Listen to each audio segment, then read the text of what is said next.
En Espagne, il est moins cher. Elle ne peut pas vivre avec un différentiel pareil dans ses devis. Je sais pas pourquoi. Donc, quand ils ont commencé à s'agiter autour du périph', ils disaient la vérité.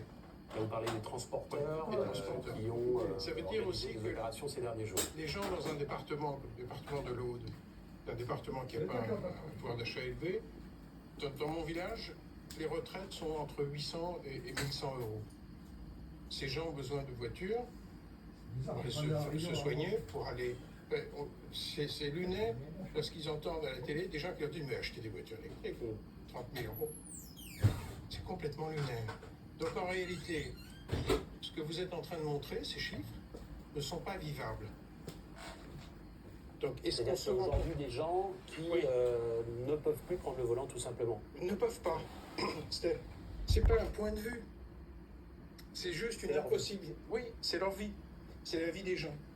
Donc là, vous êtes en train d'afficher des chiffres qui ne sont pas vivables.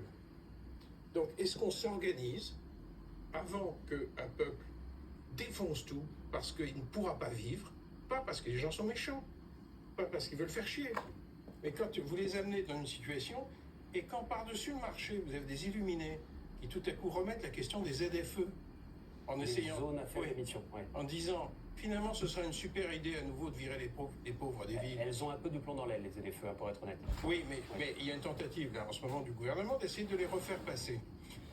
Je me demande pourquoi il y a une telle volonté gouvernementale de pousser les gens vers les extrêmes. C'est-à-dire, Ce pourquoi que ils vous font- dites, c'est à un moment, ça va exploser. À un Mais- moment, les gens Et qui vous ne peuvent pouvez plus... pas rendre la vie strictement impossible.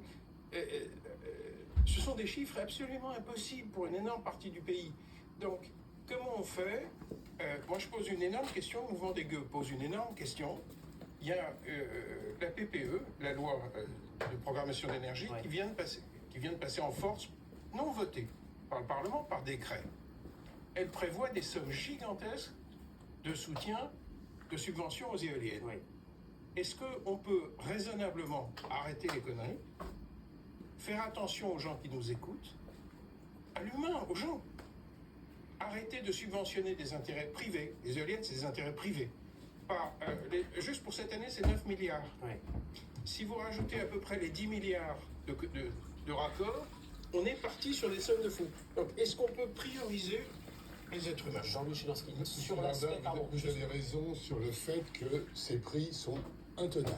Étonnant. Ça, je suis d'accord avec vous. Le problème, c'est qu'on ne voit pas vraiment la solution. Ben, je vais Parce vous que- donner une. Attendez, parce que diminuer le prix des carburants de 20 centimes d'euros du litre, ce qui est moins que ce qui a été l'augmentation, c'est 10 milliards d'euros par an.